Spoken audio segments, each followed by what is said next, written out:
प्रधानमंत्री जी ने आखिर में इंतजार कर अपनी रैली कैंसिल कर दी। अब अगर भारतीय जनता पार्टी के लोग राजस्थान से, हरियाणा से, पंजाब से भीड़ नहीं जुटा पाए क्योंकि भारी विरोध किसान वर्ग में, आम जनमानस में महंगाई और किसानों के साथ जो सोतेरा व्यवहार किया जा रहा है उसको लेकर है भाजपा के विरुद्ध, तो अब उल जलूल बातें की जा रही हैं।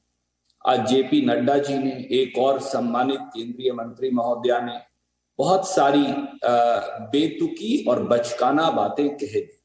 कुछ तथ्य इसलिए हम आपके समक्ष रखना चाहेंगे।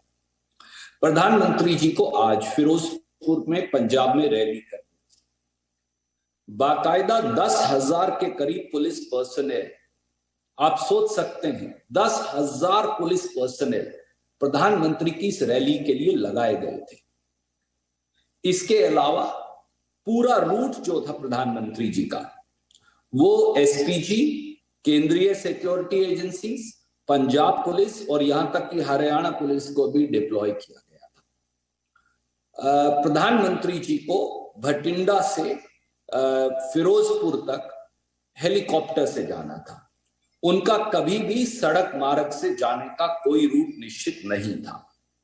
जब प्रधानमंत्री जी भटिंडा आए तो उन्होंने देखा कि रैली में भीड़ नहीं है। शायद भाजपा और मोदी जी ये स्वीकार नहीं कर सकते कि लोग उन्हें सुनने ना आए, और इसलिए उन्होंने हुसैनी वाला जो हमारा शहीद स्मारक है और उसके बाद रैली स्थल तक सड़क मार्ग से आखिरी मिनट पे, लास्ट मिनट पे जाने का निर्णय किया। प्रधानमंत्री निर्णय कर लें तो उसमें कोई व्यक्ति इफ और बट कर ही नहीं सकता। अब प्रधानमंत्री जब सड़क मार्ग से जा रहे थे तो आनन फानन में रूट लगाया गया, क्योंकि सारे सिक्योरिटी पर्सनल तो प्रधानमंत्री की रैली के लिए लगाए गए। वहां रास्ते में कुछ किसान साथियों ने विरोध किया।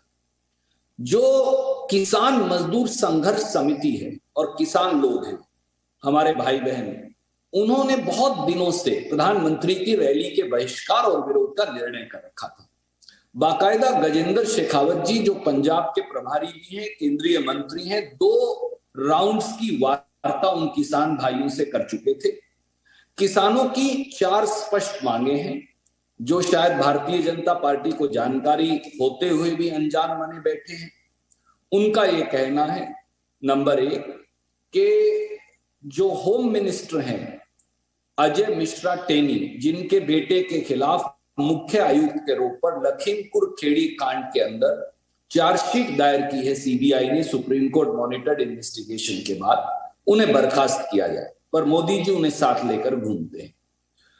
दूसरा, उन्होंने मांग ये रखी है कि 700 किसान जो शहीद हुए उनके परिवारजनों को मुआवजा दिया जाए।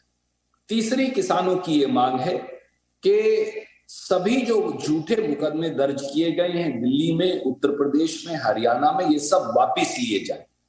और चौथा, उनकी मांग जो उस समय मानी भी थी जब फार्मर एजिटेशन वापस हुआ, कि एमएसपी पर एक कमेटी बनेगी और वो कमेटी जल्द से जल्द एमएसपी किसान को कैसे मिलेगा इस पर निर्णय करेगी। पर जिस दिन से किसान आंदोलन खत्म हुआ इस पर कोई चर्चा ही नहीं हुई। इसे लेकर किसान संघर्ष समिति और दूसरे लोग विरोध प्रदर्शन कर रहे थे।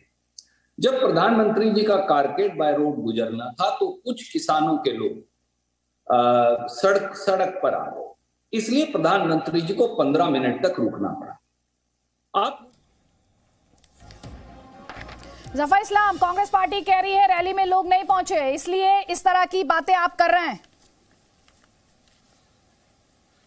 देखिए, ये कोई राहुल गांधी जी की रैली नहीं थी, ये आदरणीय प्रधानमंत्री जी की रैली है, जहां पर लोग उनके हेलीकॉप्टर उतरने से पहले या उनका काफिला जब पहुंचता उससे पहले ही बड़े हुजूम में पहुंचते हैं। ये सरासर झूठ है। हकीकत तो यह है कि डीजीपी ने बिल्कुल क्लियरेंस दिया था और एसपीजी कोऑर्डिनेट करती है, डीजीपी वहां के स्टेट पुलिस के चीफ से, उससे क्लियरेंस के बाद ही चली। और ये पूरा जो हादसा हुआ है उसमें हर तरह से जिम्मेदार है वहां की सरकार, चन्नी जी की सरकार, जो जिस तरह का चवन्नी नामा दिखाया है उन्होंने, उससे समझ में आता है कि उनको डर है, इसलिए कि जो इनकी प्रधानमंत्री जी की पॉपुलैरिटी है। अब हम वो वीडियो दिखा रहे हैं अपने दर्शकों को, ये वीडियो देखना बहुत ज्यादा जरूरी है। क्यों हम ये कह रहे हैं सिक्योरिटी ब्रीच है? ये एक्सक्लूसिव तस्वीर है, ये एक्सक्लूसिव तस्वीर है फ्लाईओवर के ऊपर से, जहां से भी थोड़ी देर पहले आपने मेरे सहयोगी को भी देखा था रिपोर्ट करते हुए। अब हम आपको वो एक्सक्लूसिव वीडियो दिखा रहे हैं कि प्रधानमंत्री का काफिला, आपको जो एसपीजी से जुड़े जो ऑफिसर्स हैं वो दिखाई दे रहे हैं, ये वो ब्लैक कार